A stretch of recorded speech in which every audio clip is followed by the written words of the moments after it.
What is going on, everyone? My name is Venator, and in today's video, we are playing on the Hordetest.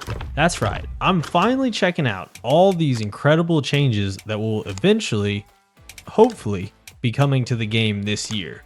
So without further ado, we're going to jump right into the video. So if you enjoy this, please drop a like or comment below. And the first thing I'm going to be showing you guys is the new skin creator. So as you can see, it's a little bit different than what we currently have. The patterns is the same and the variation, but now you have a default and secondary theme that kind of changes the colors. And currently I believe Deinosuchus doesn't have their full color set yet. I think they're just slowly releasing those. I'm not sure how many actually have their colors, but anyway, so we went with the default skin, but I just wanted to discuss the skin changes real quick. Anyway, moving into the meat of the update, and what I think is probably the most important change, and that is the underwater vision. So, as you just got a glimpse, and as you're going to see right here, they have reverted the underwater vision back to kind of what it used to be. It's not exact. It's not as clear, like as much visibility as it previously was before Rex and Aloe. But now that signature kind of murky look has returned without the night vision on. Now, as you can see right here, I have no night vision on, and I can clearly distinguish these two crocs. So one of them was my friend who was being chased by this other guy, and he led him to me, and then we did what we do and went right for the 2v1 to secure some food. But anyway, really the only way the night vision helps me is put outlines around your targets. But either way, I was still able to completely see that guy. And this is probably the most important change. No longer will larger crocs have a huge advantage when it comes to underwater vision. Now, the way the night vision still kind of works is you have that glow and that outline when you have your night vision on, and it gives more detail to what's going on around you. And that radius will still get bigger as you grow. So eventually, I imagine when you get to 13.5 tons, that night vision, it might look close to the same as it is now when you have it activated. But when you don't, and you really don't need it activated during the day, the vision is back to being, I feel like, a good balance of underwater visibility, but not allowing everyone to see everything. So this is probably what I'm most excited for. And then if you can't tell, another awesome change is the lighting and the textures. If you haven't already noticed, the new textures I think just look incredible. And if you haven't seen any gameplay or streams of the Hordetest, well, look at this. I mean, it just looks miles better, in my opinion. And that is another reason I'm really excited for this. You don't even need night vision on anymore during the day, which is a refreshing change. And now everything just looks so much better. And what's crazy is right now, I erroneously didn't even have my resolution set to 2K. This was on 1080p game setting. Now, I don't know if that makes any huge difference on the Hordetest, but either way, it still just looks really good. And right there, we got a nice little Aloe kill. As you can see, baby crocs still have their very strong bite force relative to their size. So even though he pinned me, my boy was able to come up and put him down in just 2 little headshots.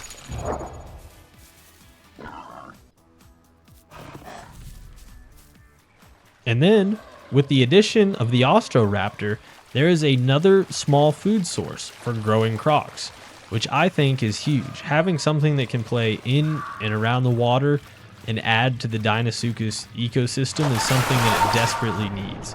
Right here, I was able to run down this Ostro before he made it to the safety of the sanctuary and actually grab him and drown him as a small Deinosuchus.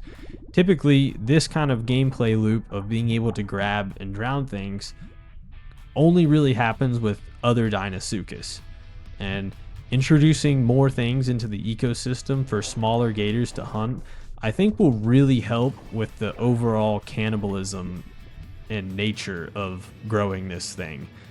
And personally, I think that will be a good change. I mean, naturally crocs are on croc diet, so they're still going to be highly cannibalistic. But hopefully this will maybe give a little bit more incentive for smaller gators to work together and try and grow together if they have readily available prey that they can actually go for. Unfortunately though, Austroraptor is not on your diet. They did, however, add Kentro to your diet as a diet, but sadly no Austro. So you only get value from the organs and then letting the body rot and the bones.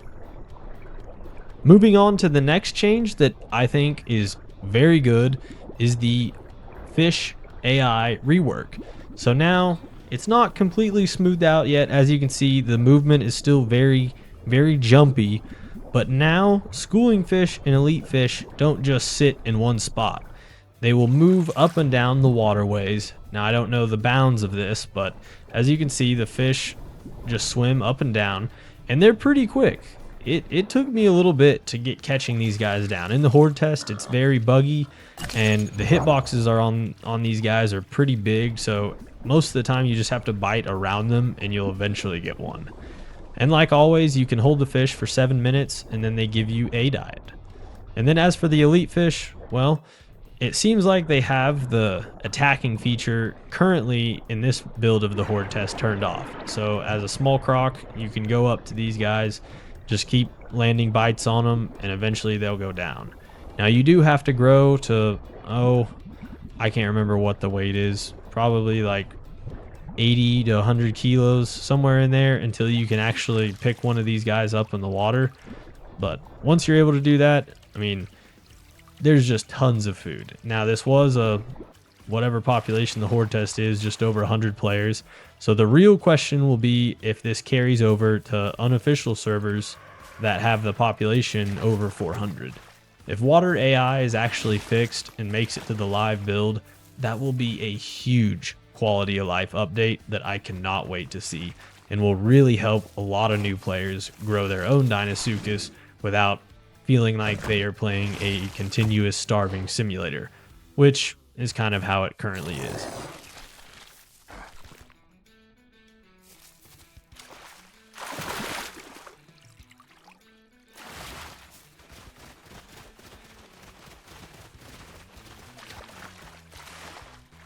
And continuing with this grow, we needed to get the saltwater mutation. So we ran to the ocean to attempt to do this. And funny enough, they've introduced a new mechanic that kind of guides your dinosaur to where you should drink or eat.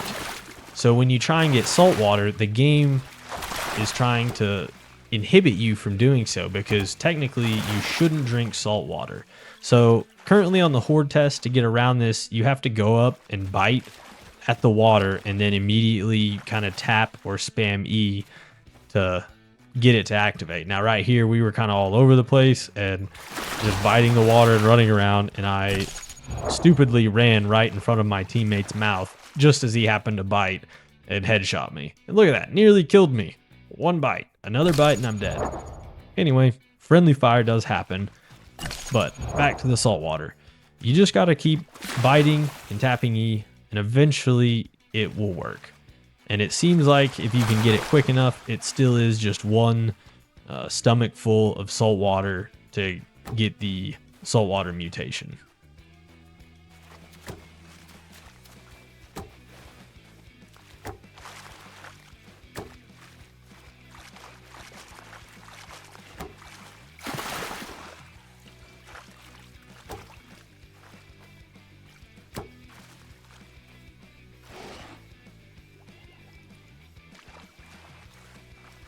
And as you can see, I finally got it. Now I know I struggled for quite a bit right there, but this was the first time testing it and trying to figure this out, so it took a little bit longer, but hey.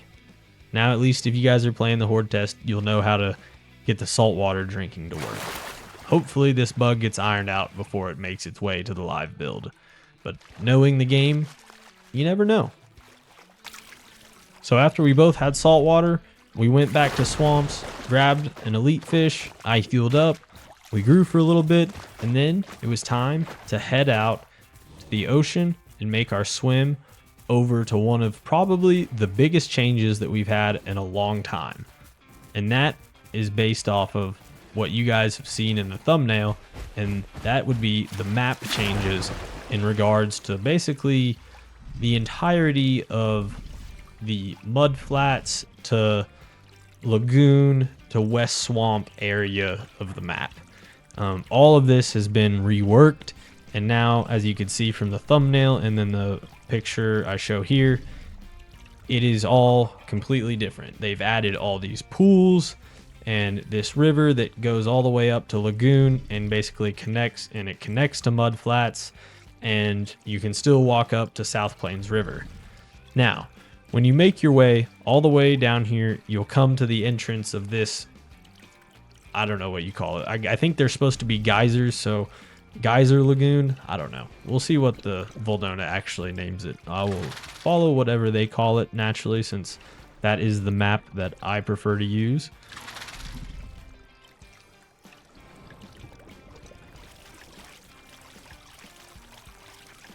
And it is easy to get lost in here. So basically, once you're in this lagoon, you want to just keep kind of heading northwest, and you'll see this cliff that has 3 faces kind of distinctly coming out from the center. Head to the left side of that mountain / cliff area, and it will lead you to the river that goes all the way to lagoon.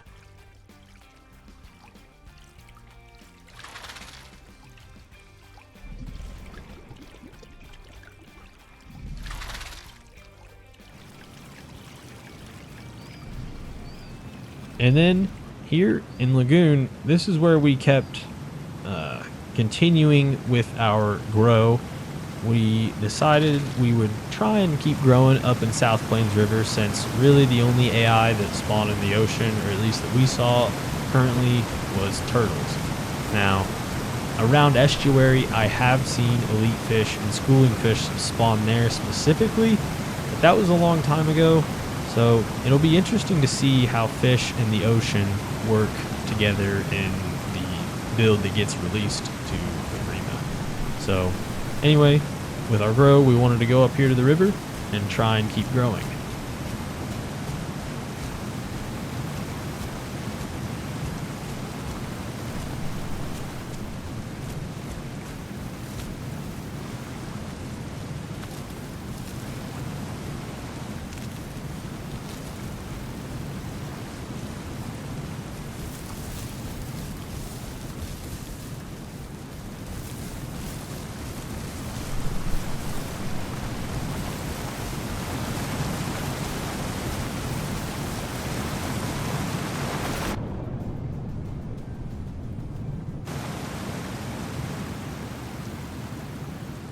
And while we were up here, AI was plenty.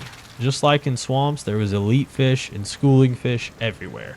So we had all the food that we could ever need to continue growing. Elite fish, in the quantity that we were seeing, would basically, you could probably grow all the way to adult off of AI pretty easily. So that is a really refreshing thing to see. Now you can see as I'm bigger, see how much more pronounced the night vision is. It adds a lot of detail. So I really like this aspect to the night vision. The bigger you are, the more detail you see, but you don't necessarily need it to actually see bigger crocs from a distance. So smaller guys going down the river will still have a chance to see a very large one, especially if he's in the middle or on top of the water from a long ways off. And as you can see, a little elite fish jump there. The AI, I mean, they were just all over the place. We were just catching them left and right. But anyway, not long after this, I ended up crashing. And by the time Riley and I both got back in, we had lost these guys. So, while that is very unfortunate, that is how the horde test goes. And since I didn't get to show you guys the new mangroves area, I hopped in an F2 replay to show where you leave South Plains River and you continue down where Lagoon was and this new river is, under this land bridge, and then there you have it. What used to be the old mud flats is now the new mangroves area. and I have a sneaking suspicion that this area will be a very popular spot for growing Deinosuchus, because if you haven't played around the mangroves, they are very good at blocking movement, especially of larger things. So this will be a prime area to escape larger Deinosuchus. Overall, I am very excited and looking forward to these new changes that will be coming to the game. Like I said at the beginning, there is no timetable on when these will release. We still have to get through the entire implementation of the baryonyx, which, as another semi-aquatic playable, I'm also very excited to see how that affects the overall ecosystem. But it is safe to say that this update is shaping out to be one of the best ones that this game has seen since I've started playing. And with that, that is where we are going to conclude today's video. So thank you all for watching.